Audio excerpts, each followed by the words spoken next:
Hello, and welcome to this month's Whiskey Me live tasting. This is, for those of you not watching it live, the September 2022 tasting. And this month we are going to be tasting Adnams Rye Malt and Fettercairn 16-year-old. Not in that order, I should add. As usual, we welcome any questions you might have about the whiskies. We welcome your tasting notes as well, if you'd like to share those. And we've got two great guests joining us for the tasting this month. From Fettercairn, we're going to be speaking with Andrew Lennie. And from Adnams, we've got John McCarthy. So, without further ado, we're going to crack straight into the Fettercairn tasting. Remember, if you are a World Whiskey only subscriber, you've got about 10 or 15 minutes to wait. Sit back, pour yourself something nice, maybe. And we will, in due course, get onto the Adnams Rye Malt. If you're a Scotch Whisky subscriber or you subscribe to both, then you're in luck right now because we're going to get straight on with Fettercairn and Andrew Lennie. Ta-da! Hey, Andrew, how you doing? I'm doing well. How are you? Good, thanks. Good. Thank you so much for spending some of your evening with us talking about Fettercairn. It's a pleasure. Absolute pleasure. Thanks for having me. Are you at home, or because you got a good bit of branding going on there? Or is it, Well, I'll tell you what happened.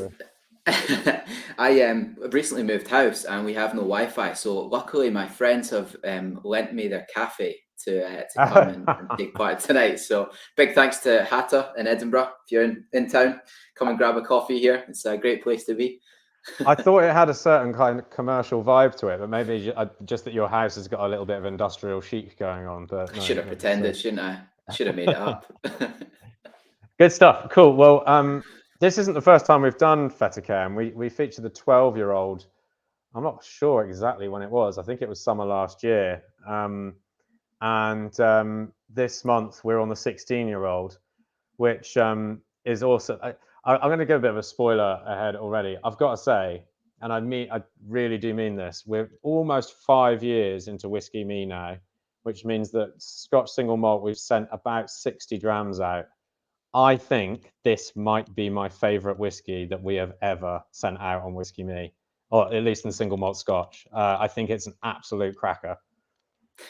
I love that you say that because the 16-year-old at Fettercairn, it changes every year, but it's always really amazing. There must be something about the spirit at this age that's really intriguing and interesting.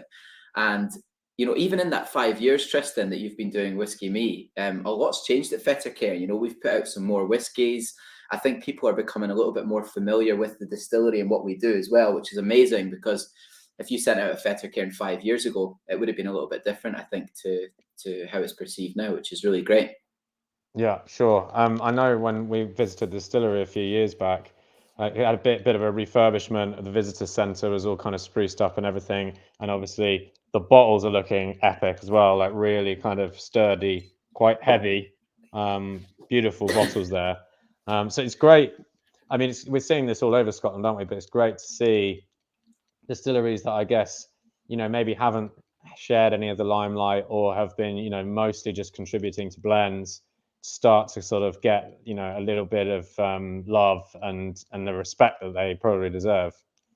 That's it. There's so many untold stories, distilleries that have got something really amazing happening behind the doors. Fettercairn is absolutely no exception of that. It's a total hidden gem within the Highlands, and I think since we relaunched Fettercairn in 2018, I think we've gone about things a really interesting way.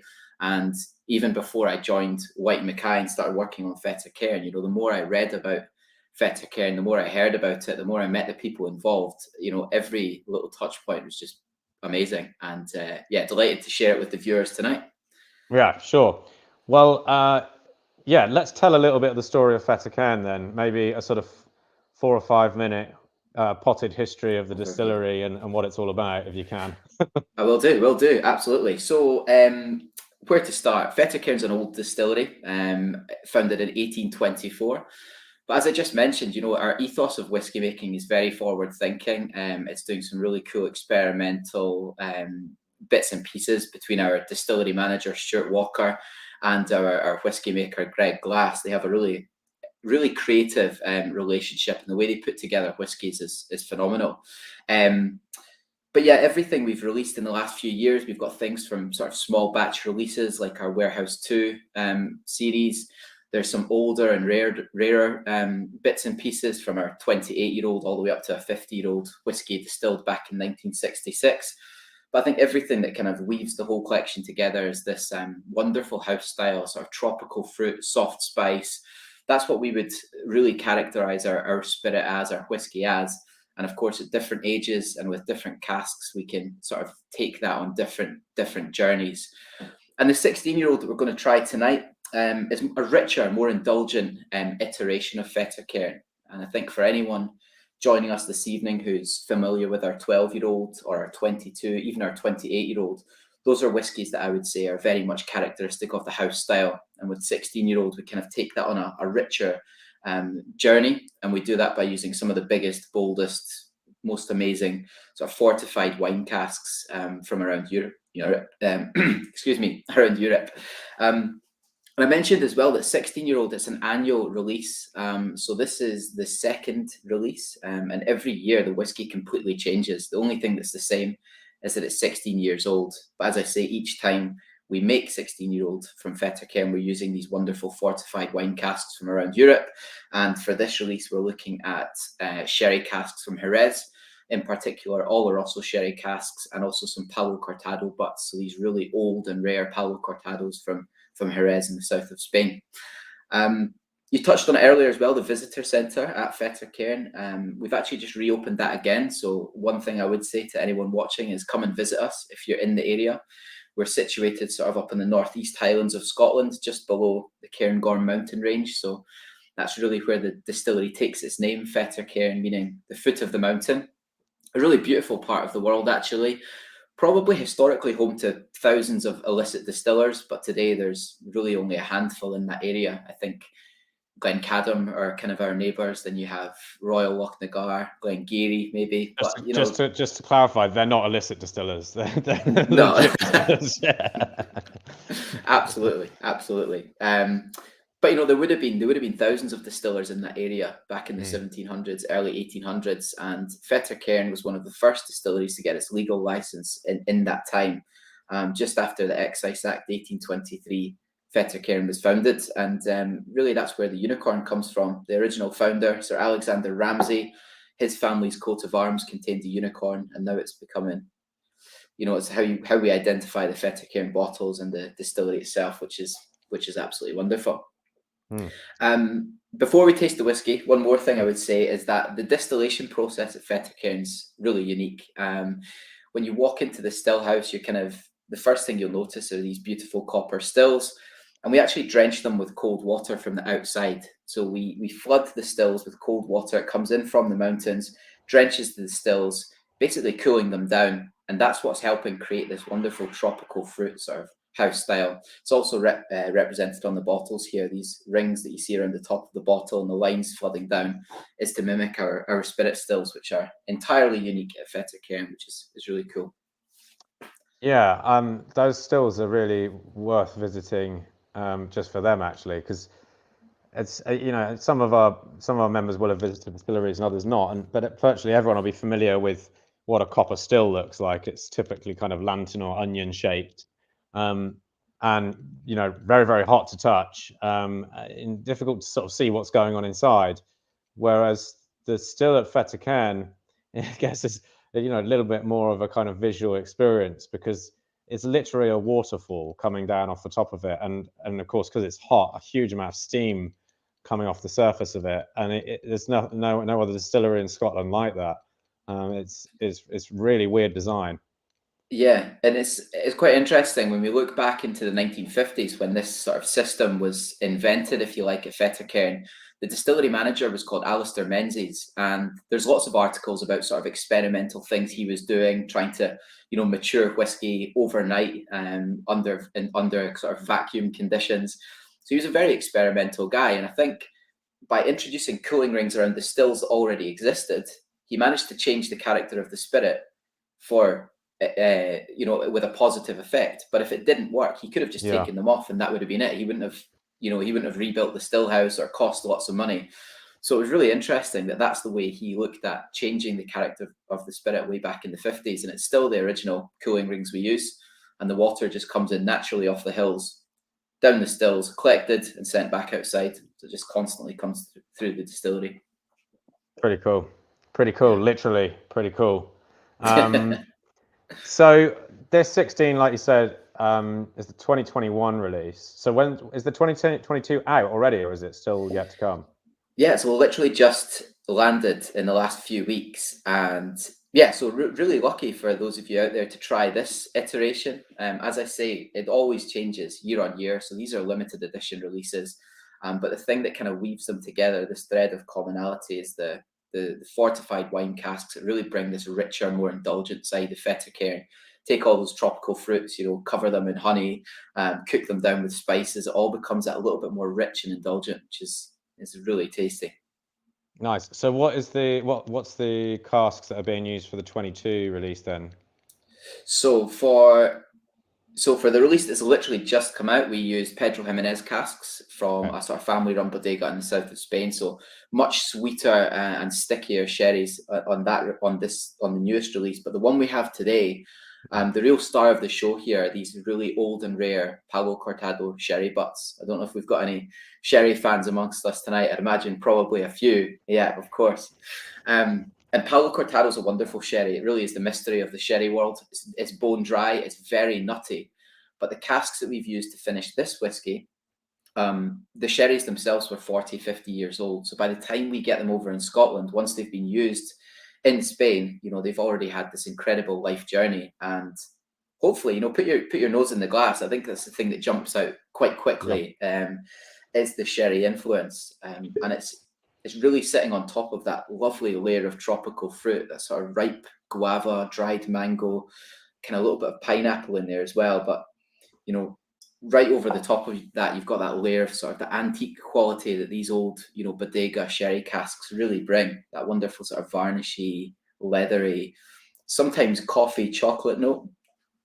Yeah, it just they just really impart a certain old smell to it, don't they? You get a little bit of that sort of like old books or leathery kind of note to it, and it's like you just can't really get that unless you're using sort of a century-old wood, like you might find in one of these bodegas that's been sat in some, Solera system for God knows how long, with sherry passing through it. I mean, one of the reasons I might like this so much is because Palo Cortado is my favorite sherry type. But I just think, you mentioned the sort of tropical fruit characteristics that is sort of present within the distillery spirit. And I think, if you pair that with a subtle use of sherry casks, because that's the other thing, it's not overwhelming sherry at all. It's just nice and discreet, but it's layered on there, because we've all had sherried whiskies where it's just all consuming, dominates the flavor. Whereas this is how sherry cask should be used, I think. Yeah, no, I absolutely agree. And to that point, most of the Fettercairn, like the 12-year-old, 22, 28 that I mentioned, these are all bourbon matured whiskies, and bourbon just adds that sweetness to the tropical fruit that you find within the new make. But this is the first whiskey where we're talking about, a proportion of this is fully matured in Oloroso sherry casks. Some of it's matured in bourbon first and then finished in Oloroso, and some of it's bourbon matured and finished in these big Palo Cortado sherry casks. So there is a real sense of balance there. And I mentioned Greg Glass, our master whiskey maker, already. He's really the one who's in charge of controlling these casks that we have within the warehouses. And up at Fettercairn is just a real treasure trove of some really old stuff, but also some really cool experimentals or cask trials that Greg's introducing and laying down for the future. Nice. Got a question coming up. Oh no, not that one. That's even more. Hello, Trev. Hello. Welcome. That wasn't the question. Here's the question. How can we tell which release the 16-year-old is? Yeah, there's a date stamp on the bottle, very small, but each year it'll have the year of bottling on the label. If you can see that, my light is really bad tonight. Apologies for that, but it says their second release, 2021. Yeah.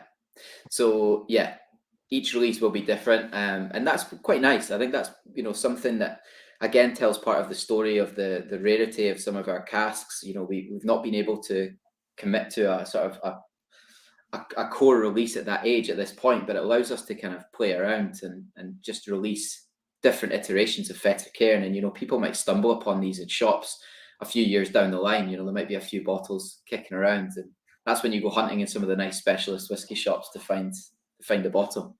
Yeah, I'll buy this one while you can. I'm going to get another bottle of it for sure. Question for Simon. I've read that the 16-year-old is made from chocolate malt. Is that true? And what is chocolate malt?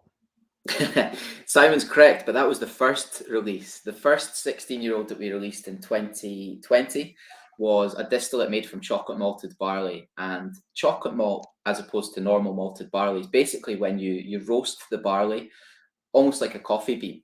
You roast it to quite a high temperature for several hours.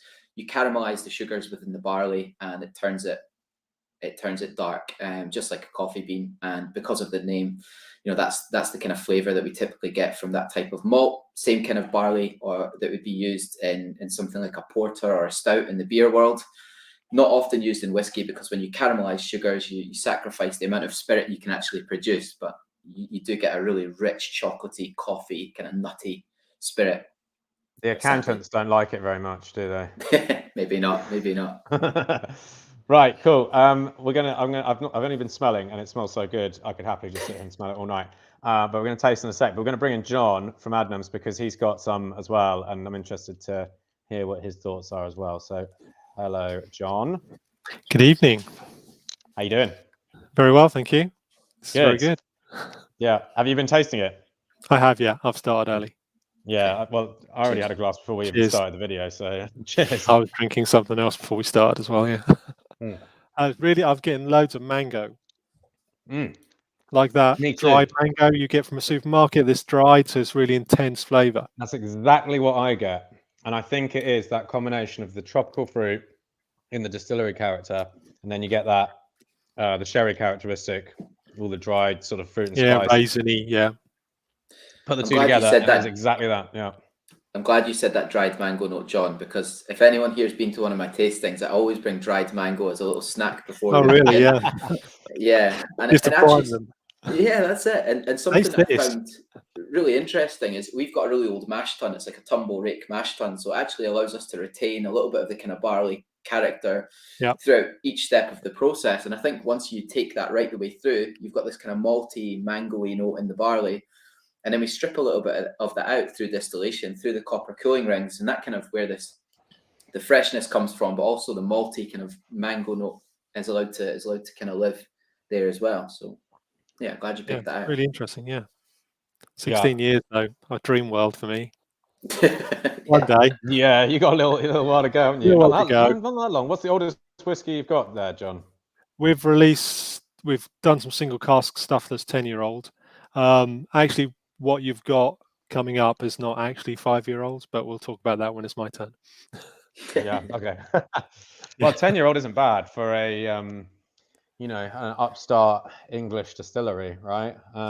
2013. Many people have got, not many people have got much older than that. No, well, we started in 2010, so we weren't the first, but we were close. Yeah, well, there's the English whiskey company. They've been going quite Norfolk, a while now, yeah, 2000. I want to say 2006 or 2008. Yeah, I reckon 2006 probably. We're actually storing whiskey casks there as well now, so it's not far away. Yeah. Before I worked at Fettercairn with Whyte Mackay, I worked at Lindores Abbey Distillery, which is quite a new distillery in Scotland that only opened in 2017. It was a really exciting time, as a young distillery, when you're tasting new make and young whiskey casks, because it's part of the kind of industry that I guess a lot of people hadn't seen until a lot of these new distilleries were being built. So it's an exciting time, I guess, for you guys as well, John.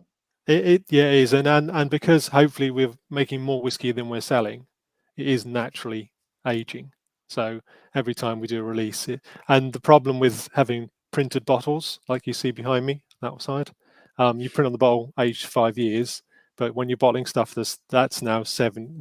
The last bottling we did earlier this year of the rye was 7.5-year-old, but it still says 5 on the bottle because it's a printed bottle, and I've got to get rid of the bottles before I can have more printed. So. It's, yeah. So right. Not 5, but cool. yeah. Well, Andrew, thank you. Please do hang on because I'd love to hear if you've got any questions for John and that sort of thing. And likewise with our audience, because it's John's turn now. So, Adnams, you're a brewery. What's going on here? Why are you making We've whiskey? been a brewery for 150 years. It's getting boring now. No, so back in, God, when was it, 2007, prior to 2007, our brewery used copper kettles to boil the wort. Then we had a big all singing, all dancing GEA or Hupman at the time brew house installed, which is all computer controlled, stainless steel, loud to ton technology, heat recovery systems, and all brand new. But that made the copper house, which made the wort, boiled the wort, redundant. So my boss, the chairman, Jonathan Adnams, decided that he'd like a distillery. It was a bit of an issue because there was sort of a law that a brewery couldn't have a distillery on the same site. And so we had a chat with our HMRC representative, and he said, "Oh, I don't really know. Apply for a license and see if you get one." So we applied for a license to have a distillery in the copper house to replace the coppers in that area. And yeah, so in sort of 3 months' time, we contacted him again and said, "Have you heard?" And he said, "No, I'll give Glasgow a ring." And they said, "Well, do you want them to have a license?" And he said, "Well, yeah, why not?" So we got a license like that just because our local HMRC man thought it would be a good idea as well. Plus, it was more revenue in his area, so Well, it wasn't yeah. really a bad thing, was it? So yeah, so at the time I was an engineer working for the brewery, control systems based engineer. They decided I was the best engineer to put a distillery in, so I put a distillery in. And after that point, I was the only one in who had to turn it on, which was quite handy. But I did have an interest in it, which I suppose is always good. And yeah, so for a time I was the distiller and an engineer, and then the engineering got less, and now I'm just permanently the distiller. Have been now for 12 years. I remember you telling me once that I think you went to the States to tour around some distilleries with Jonathan Adnams, and on the flight back, he just turned to you and said, "Do you want to run the distillery then?" Well, yeah, basically, he said, "Oh, on the flight on the way home, we'd had a few," and he said, "Oh, I think we'll go," because we went on Christian Carl, who had made the stills on a course they read in Lansing in Michigan, freezing it was. But yeah, so there on the way back, I said to him, "Oh," well, he said, "I think we'll go ahead and do this," and I said, "Okay, who's going to run it?" He said, "Oh, I haven't got a clue." He said, "Well, I wouldn't mind having a go," and he said, "Okay, then." So it's a really easiest job interview I ever had. Get your boss drunk first. Get him on a plane, 33,000 feet. Yeah. Load of gin and tonics. Away you go. Well, I mean, I feel like I've had some kind of insight into this almost since the start, because we must have met about 10 years ago, I think, because you used to come into London a lot and you were really active. I mean, I don't know if you still are because I'm not in London anymore, but you're so active in the bar scene. You were I mean, like, you were in and out of bars, drinking a lot, talking a lot about gin and later on about whiskey as well. And, really everyone in the London bar scene got to know you, I think. Yeah, the first talk I ever did was at Graphic in Golden Square, where I met all the gin, Summer Fruit Cup and Emma and all those, Gin Monkey. You meet all these people you've seen on Twitter, and then you meet, and now you sort of, 12 years later, I bump into them all the time, and it's, oh yeah, and they're like old friends, which is great. I think the first time I bumped into you, did I have a hip flask of absinthe in my pocket? Yes, you did. Yeah, that's right. Yeah, I think Yeah, we drank we it. made that for a few years, absinthe, until it got to the point where, so when we first started, so gin was the thing to start with, and we were laying down some whiskey, but we didn't distill gin every day because we didn't need to, But so we made weird things, like we did a couple of different absinthes, a green one and a red one, and a few weird liqueurs and various other bits and bobs. But then we had to stop making absinthe because to get rid of the smell takes 2 days. So I needed to make gin, but everything smelled of aniseed. It takes 2 days to get the smell off your breath after drinking it. Never mind but removing cleaning the distillery. stills, and also you put so many star anise and green anise in the still. My guys were having to dig it out with a shovel, which they weren't very pleased about. So it wouldn't go through the hole. Wouldn't go through the hole at the bottom. It's a nice smelling job. It smelled lovely. Yeah, shoveling out boiled star anise. and really hot. So tell me about the whiskey then. So you obviously you've kind of got a bit of a blank page, I guess. There's very little kind of I guess sort of tradition with which to align yourself with in terms of English whiskey or East Anglian whiskey. You've obviously got Scotland there, but then there's America doing their thing too. And you're a brewery, so that you've got a lot of history there with cereals and things. So how do you go about establishing what you're going to make, and within that, what you want it to taste like? Yeah, so we start off with locally grown grain. So East Anglia is the breadbasket of England. So all our grain, be it rye, barley, wheat, is all grown within East Anglia. A lot of the barley and the wheat's coming from Norfolk. The rye is actually coming from Jonathan's farm, a mile and a half away from the distillery. Obviously has to go to be malted and then come back, but that's all still in Suffolk.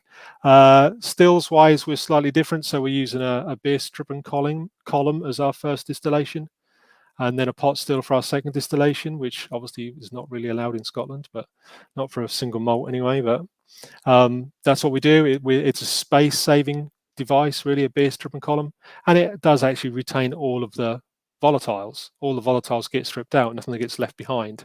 What goes out of the still is really beer with nothing in it. Yeah.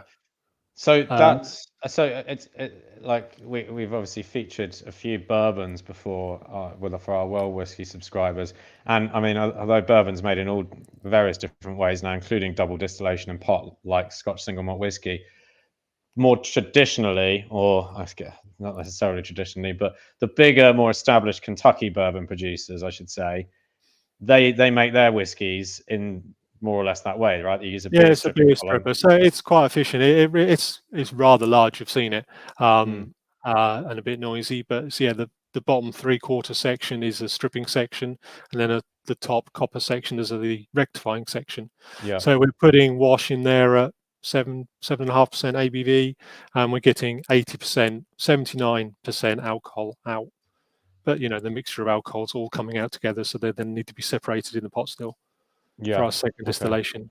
And what we're drinking now was, or what we're going to be drinking, was distilled in the pot still that was the first pot still we had, which also has vodka columns connected to it if we want to turn the wash into vodka. So we just disconnected those columns to use for whiskey or for gin.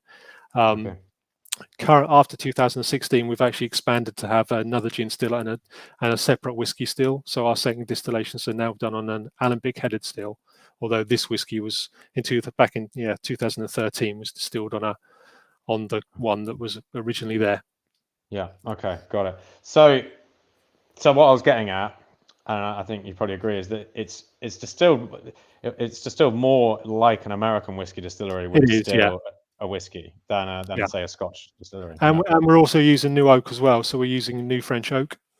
Which again is similar to America, right? Where they're using new American oak. Yeah. So we're using a lower level of toast. Lower level of toast. And they're using charred medium as well, plus. are they? Or well, just medium plus toast. So a darkish brown on the inside, rather than softer kind of. Yeah. So we're not going to expect to get all that sort of massive, like caramelly, banana-y kind of hit that you might get from a American barrel. And you have to leave it in slightly longer. Cool. Right, let's taste it. I have a whole bottle. So do I. Well, I had a whole bottle. Yeah, I'll stick with the pouch. Branding's cool as well, eh? I mean, it doesn't seem quite so disruptive now, but I remember when you launched it a few years ago, it was pretty out there as far as like. Some people got very upset about it, and I thought, it's a bottle. What are you getting upset about? Yeah, I mean, you see a lot of bottles like that now, especially like in the non-alc. You get some pretty wild bottles for that kind of category. But I remember at the time it was like, whoa, this is exciting. Look at this sort of matte, bright, opaque red bottle. Yeah, blue bottle. It was so obviously Bruichladdich had done the Laddie totally blue one, and I was in one of the designers did come and see me and asked me what I liked, and I said, I really like that Bruichladdich the Laddie, and then they came back with this design. I thought, I wonder where you got that idea from. I was slightly annoyed with them. Where is it? Is that of all the places they wanted to leave no paint, was the bottom. So if there's any sediment, Yeah. it'll be in the bottom in it. Don't put it there. Put it at the top. But too late. Quality control. Yeah. Cool. So what we're talking about here is a whiskey that is made from 75% rye, grown 1.5 miles up the road. Then you've got your malted barley. It's put through a column and then a pot in much the same way as a bourbon distillery would do it, or one of the Kentucky bourbon distilleries, and then it's matured in virgin French oak casks. Yeah, and this certain cask that we got here was in there for 8 years and 8 months. I just looked 8 years and 8 months. 8 years and 8 months, not the 5 years this is on the bottle. That is a lot more than 5 years, then, isn't it? Yeah, nearly double. I get right now. I'm getting those sort of pink shrimp candy sweet things. The soft. Foamy yeah. Getting a bit of that going on. Foam shrimps. Yeah. And then it's got a kind of herbal note to it as well for me. And then certainly some sort of baking spices too. Yeah, your cinnamons. Cassia bark from the gin. Yeah, well, cinnamon's one of them. And then it's only when you come to taste it that you're like, oh, this is rye, because you get that prickle, don't you, on the palate that is, there's still plenty of kind of confected notes to it as well. Caramelly kind of flavors and sort of mace and nutmeg. Vanilla. Yeah, vanilla. But there's that prickle there from the rye, which is really nice. I do like that. We were actually mixing it with Coke. I hope that's not disrespectful. I don't mind as long as you drink it. I don't care. All right, cool. I'm just gonna have one now, if that's all right. It's absolutely delicious with Coke. Then the other one we paired it with. We couldn't get hold of any of your is it Blackshore Stout? Blackshore Stout's one of the beers we do, yeah.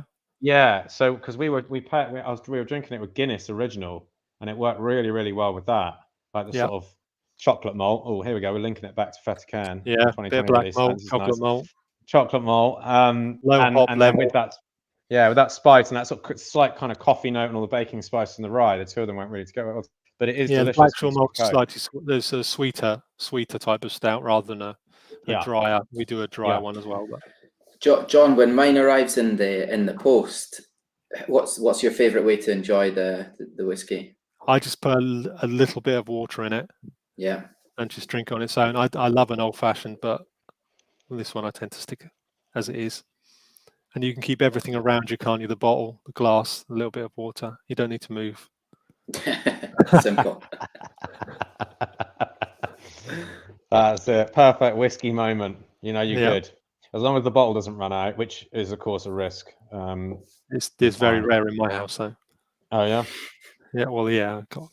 I know where it's kept. Oh, you got it. You got it on tap. Yeah. Yeah. So what do you gather, like 3 bottles around you just in case? Well, no, actually, the ones I've got behind me today, I actually brought home because I was the only whiskey I had was some of the specials. We're doing some special single cask releases. So I had some of them at home, but I thought I better actually bring home some of our standard range. Had run out. Wow. But yeah. People are upset that Andrew's not got a pouch. He has it's on his way. It's on its way.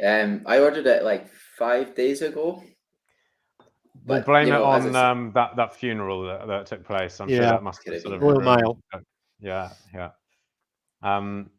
So yeah, but look, another delicious whiskey, and I just think it's really sort of fascinating to see distilleries, and we see this a lot with the world whiskies that we do, where you get a sort of local take on a kind of traditional process.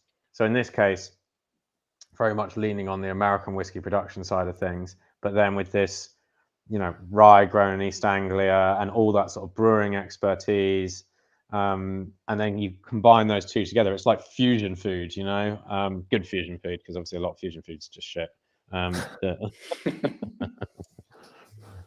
Yeah, I love it. Cool. Cool. Well, if anyone has any questions, now is the time to do it, because we're going to sign off in a second. I've got more whiskey to drink. I'm going to finish this Adnams rye. So is it the rye malt? It's unmalted rye, right? No, it's all malted. It's malted as well. It's all Yeah. malted. Yeah. Every grain we use is because we have a brewery. Another thing, we are limited to what we can do because we are a brewery. So our milling system really needs to have malted grains, because unmalted grains are too hard. They're going to damage the mill. You know, and the brewery don't want me to ruin their mill, and they have to spend £500,000 having it replaced. So yeah, everything's malted. So the malted grains are slightly softer. So yeah, and again, we don't do grains in distilling because we have lauter-tun technology. So the lauter-tun takes all the grains out of the wort before it's then fermented in our basically brewery fermentation room. Well, that's a distinction between what you're doing in the US then, because of course they just throw everything straight through into the yeah, we can't do that. So also we actually do boil the wort as well before it goes into fermentation, because if they didn't, I sort of encouraged them not to boil the wort, so I'd like it to carry on, you know, the enzymes to carry on doing their breaking down of the sugars in the fermentation room. But the brewers said that's infection is getting into the fermentation room, and we think it's your wash. And I went, oh, okay. So what? So we're going to brew it. We're going to boil it from now on. Oh, okay. I couldn't really argue. That's so brilliant. Yeah. So a few things we are limited to because we're a brewery. Although we have a very, top of the range, all singing, all dancing brew house where with maximum, water retention. We don't waste any water. We capture all our heat. Very energy efficient as much as we can. So we are limited in other ways. Well, do you know what? We talked a little bit about visiting Fettercairn because of the visitor centre and because it's cool and it's up there by the Cairngorms and beautiful and everything. But everyone should definitely go and visit Adnams. It is quite an experience. That it's the visitor centre there is unbelievable. It's Southwold, the town and everything is beautiful. I do. I have a lighthouse from out of my office window. So not many people can say that. I have a lighthouse and I can see out to sea. So, I can't complain too much. It's bloody hot, but, It is just incredible there, though. And your whole distillery setup is one of the most beautiful still houses I've been to. It really is amazing. Lots of glass and a ludicrous amount of copper and everything. And a ludicrous amount of heat in July and August this year, I'll tell you. Oh my God, I bet that was bad. Those big glass windows are amazing. They look great, but Jesus, is it hot. So you've got like 40 degrees outside and a glass window, and then you've got boiling hot copper right next to you as well. Yeah, it just makes it even hotter. Oh, I've got blinds now, and I close the blinds, which keeps the heat out. It keeps the heat in, but the heat can go up out of the roof lights, but it just keeps the heat from coming through the window. And so we have lots of tours. So the tour guides moan at me saying, "Oh, John, can we have the blinds open?" I went, "No." They went, "Yeah, but our customers want to look at the distillery. They can come on a distillery tour. I'm keeping the blinds shut. It's so hot in there." Is it not really difficult to make whiskey sometimes under those conditions? Do you not want it to be really cold? It would be nice, but we're not in there, are we? So it's all controlled by a computer. So we press the start button and we get out quick. Go back and check it in a bit. Yeah, go back and check it every hour. Look around. Yes, okay. Go out again. Come back when it's on tails. Right, final question, which is for you, Andrew. What's your favourite way to enjoy the 16? Thanks for joining, Mike. What's my favourite way to enjoy the 16? Good question. This is the perfect whiskey for a little chocolate pairing, I would say. So if you're having a wee Fettercairn at the end of dinner or something, just a little coffee and a nice dark chocolate truffle on the side, absolutely spot on. Nice. Yeah. Cool. Right, well, look, that's amazing. Thank you guys so much for your time and your knowledge. Really cool. Just great whiskies. Very much enjoyed that one. And thank you everyone for tuning in to our live stream this month. We will see you next month. Goodbye. Cheers everyone. Bye. Cheers everyone. Bye bye.